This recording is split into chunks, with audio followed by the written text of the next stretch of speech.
Greetings. Welcome to Of Darkness and Light. My name is Echo. I want to talk about why I haven't been helped in the way I really need to be helped.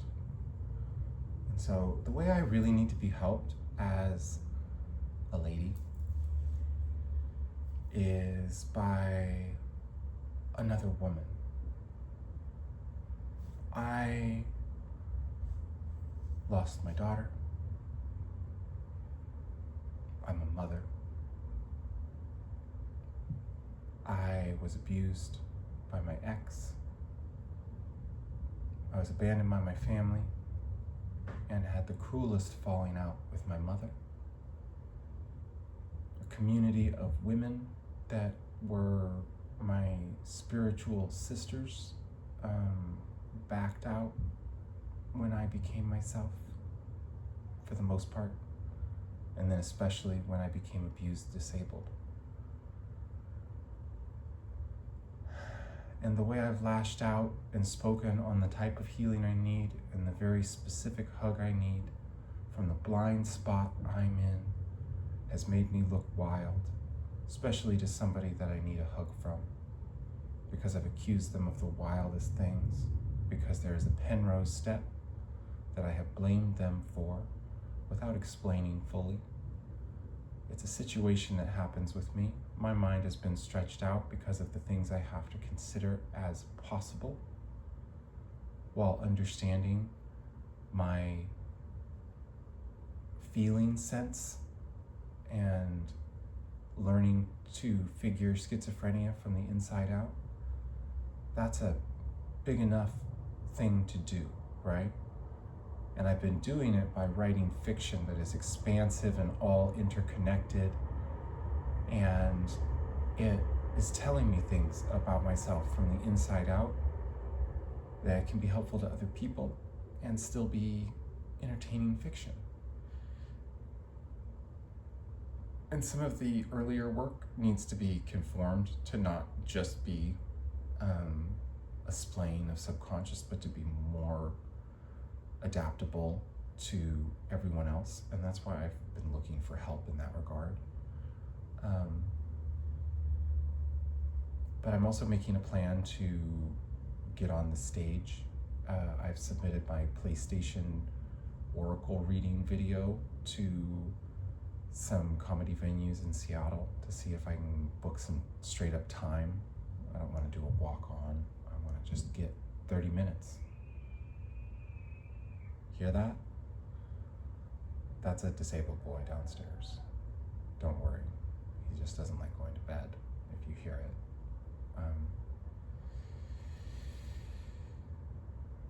I love everybody in my heart, and that's why this has been a hardest thing.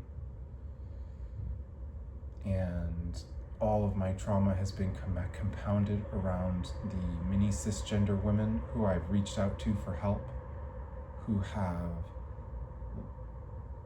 either lashed out at me for my schizophrenic lashings at them before apologies, or cruelly manipulated me to think, attempting to make me think that they're not just being selfish people who don't want to do that, or just silence, which is just confirming of like, I don't want to do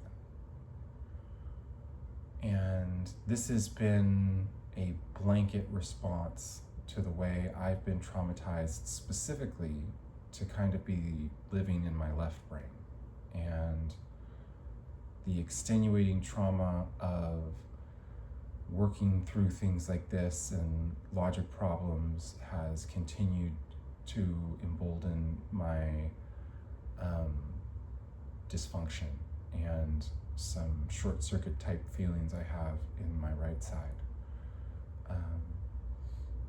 And it's continuing to be traumatic, and I'm going to continue to probably wake up without help day after day and be like, okay, I need to make a really intense video that's has callous intent with my intelligence. And I'm going to need to do that every day until somebody balances this by being human to me quite specifically, I thought about it. It's like, what if a cisgendered man showed up to give me the help I needed? I would puke. I would puke, because that's not where the root of my trauma is. The root of my trauma is having turned to women as a lady after going through the hardest thing imaginable over and over and over again, to be shit on the most by them. And to see that as the honest reflection of my place in womanhood, which was not offered by many, but some, on a surface level, proven not applicable even under the most extreme circumstances that call somebody to treat someone as a traditional woman that needs some kind of like real support. And it's like a rejection of gender standards, right? But it's also like such a double standard, because every woman would expect that treatment if they were abused the way I was. And then they're like, but we don't get that. Not really. So why would you get it? And you're trying to say that you like need it forever, you think? You must be lying, trying to just like get it some kind of freedom you don't deserve. I'm like, dude, I'm being tortured to death in my head. I might get better. I need help on the track to get back with my daughter, dude. And it's just like, why won't anybody help me? Why won't anybody help me? And I'm starting to realize now my Gengar, right? So everybody sees dark eyes like this sometimes when they close their eyes, and they're like, oh no, demons are haunting me sometimes. And I don't mean to belittle you if you think that, but I used to be in spiritual circles with women that would say things about like, if you feel or see dark spirits, to just like hold your heart light and just know that you're stronger, and tell them, close your eyes and tell them to go away, and tell them to go away. I'm gonna tell you something right now. You don't do that to your Gengar. If it's scary, or if it's like deep dark red eyes, if it's the darkest demon-y looking thing you can imagine, trust, your subconscious is showing you that. It's your subconscious, and you know what's behind it? Something you don't want to see, period. So if you're laying down at night and you close your eyes in the dark and you see some demon figure in your eye, or you feel something close, do not turn away from it. Don't turn away from the open closet door. Don't do that. Don't go close the door to the hallway when it's creeping you out. Don't open your eyes when you see the demon thing. Look at it and make it Gengar, because he's cute, but he's dark and shadowed, and he's hiding. He's a guardian of a secret. And I'm telling you, if you look that demon in the eye and you tell yourself, I know what this is my fear. I'm projecting it. And there's something that's really here, and it's not bad. It's true. And you give that Gengar a big squeeze, you'll see the demon disappear, and behind it will be a feeling, or a notion, or a vision, or an understanding that gives you a truth you wouldn't have found. It might just set you on the path to do that the next day. You don't have to quantify it with your mind. You have to sit with what comes up, and you have to look at it. And so my biggest Gengar is, why won't people help me now? What's going on with the cisgendered women who will not trust me? They can't be this trans misogynistic at just like a base level for no reason, right? Like, why is this man, I'm so disabled and it's so clear and I'm really clever. I get it now. Everyone thinks I did something bad to that girl deep in their guts.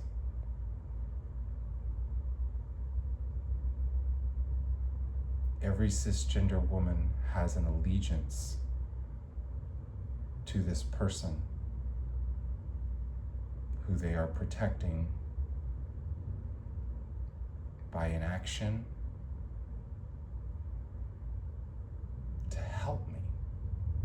It's not even protecting them. It is a spite response to what's believed. Even when I talk about my abuse from my ex, there's a spite response there from cisgender women, which is like, you probably deserved it if that happened. I wonder what you did. I wonder what they're not telling us all, because they're more honorable. They're not telling you all shit, dude, because I was the nicest fucking human being in the world. I'm a meditation instructor. I was abused. I've been abused. And no one will help me. And I got really twisted about someone because they left me in the dark. And you leave a schizophrenic person in the dark who's an inquisitive mind who has to figure out how to get help, whose whole body keeps telling them one person's going to be the person to give them that hug of like an affectionate, motherly, sisterly, like loving, compassionate person who also just feels right, because it's like, yo, dude, they can actually point me on the right path and they can get me set up in like going the right direction because they have some kind of knowledge about that. And hey, what a magic coincidence. I really had my schizophrenic unbecoming thinking about this person all the time. So I really need a hug from them sometime too, to just cleanse the trauma and not be such a bitter person about having lost my life to never see somebody again who like plans to never even communicate with me. It's just like a sham of a situation, and I'm telling you right now, I didn't do anything to that girl because she was a woman. You need to respect that. They told me their age was older than it was when we first met. They didn't tell me they were their age until after I was kind of falling for them. They were just a couple years younger, but I wouldn't even have matched them on Tinder if they had been honest about their age. So there's something. And they're a very adult human being, and so I need you to quantify that properly, because think about this, please. If you saw a cisgender woman of my age who had a daughter who broke up from their husband, wasn't even on hormones, and having a gender transition of pubescent nature, probably already see where I'm going, and they decided they were gonna date girls, and some like 25 turning 26-year-old who had said they were 27 turning 28 got them all wound up, and they lost their mind because they got so confused about why that person hurt their feelings so bad and would never give them a hug again and just like say goodbye. I mean, just ignoring the fact that would never happen to begin with. And then get abused by other people in queer culture until their ex, until they're like really disabled and traumatized and delusional and like begging for help from people and being really confusing and embarrassing, like really, really embarrassing. And then getting smarter and then getting smarter, and then the embarrassing is just like, now it's a taunt. Now they're embarrassing us as a taunt. What's going on? But then even here now, where it's like, hey, I've really coalesced into something very intelligent and non-delusional, and I'm holding my schizophrenia entirely with an art therapy process that I can continue as long as I can record videos and watch them back. But I feel is important to share, right? As long as I can write somewhere and read it back, but I want to keep writing online. It's my process. But anyways, what is it now? Why? It's just because of stuff with this young woman. And the abuse with my ex, and the fact that I call myself a mom, and the fact that I need community with women that I don't have. And my knowing of my womanhood is challenging. Even though it's like, dude, if you're somebody who's like, I see you as someone I respect on a surface level with the language of woman, but I also respect a difference of biological reality in terms of sex, right? Where it's like you're male and I'm female, and I have to honor my triggers inside about males, even though I respect your language, and I have to also honor interior in an interior way, that I don't really see you as a full woman, but I'm going to give you that language on the surface. Don't give me the language on the surface, and we're fine, dude. Stop lying to my face. When people lie to my face, I go nuts because I cut into it. I'm like, that's bullshit, dude. And I'm not going to be nuts crazy. It's just like, dude, if you gaslight me a bunch about pills, dude, I might freak out. Like, that's a trigger. But I mean, like, I am just intelligent now, and I'm not using it in a way that is scary mean. I'm using it in a way that is scary intelligent, and I'm going to get my help, but I need help from a woman who can come here and, like, I need somebody very specific in essence, right? And I'm conflated things because it makes sense. But I need somebody to stay with me for a little bit and give me lots of hugs.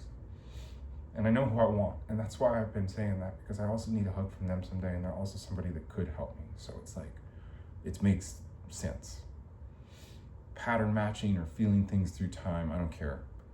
Probably made that one up about feeling it through time, but I do feel some stuff through time, and that's why it's confusing. Maybe I don't. I just messed that word up. I'm just nervous about it. We're going to keep exploring that. Time destroys everything. I'm writing it right now. But that's what I'm saying, is I'm always going to continue coming back into ground. But I'm never going to be okay until I have community with at least one woman who treats me like a friend, who honors the needs I have. And I believe in one person most to do that, despite the way I've lashed out towards them and accused them of all the most terrible things. And I just want to continue to say, I might do that tomorrow morning. Because the longer this goes on, the more horrible I can imagine it. And to be a feather, which is what a schizophrenic person needs to be, you need to forgive everybody. And the longer time goes on, and the more I torture myself struggling to break through to people, the more brutal I need to be to balance my feather each day. The video I made this morning helped me get clear to feel better. So it's like, okay, I guess I'll just wake up in the morning and feel what I want to destroy the most. And unfortunately, it's usually the person who is very, very about pretty much 2 years overdue on a hug now, and moral reality to my estimation. So, and I'm going to try and stop explaining the details, but I'm also operating in the Penrose of what do they see, what do they not see, what's going on, how do I break through, because I really do have this need. Who else can help me? Is there somebody else who can step up and just be a queen and come be the one part of this conflated need I have, and see through the fact that I'm still kind of mixing it up in trauma because I'm in the middle of it, and one person can slice through my executive dysfunction and turn me into a sweetheart. One cisgendered woman, proven that they can treat me right after I've been abused. Don't think someone else will do it. Don't think that. That's what everybody thinks, and they're wrong. Okay, thank you for listening.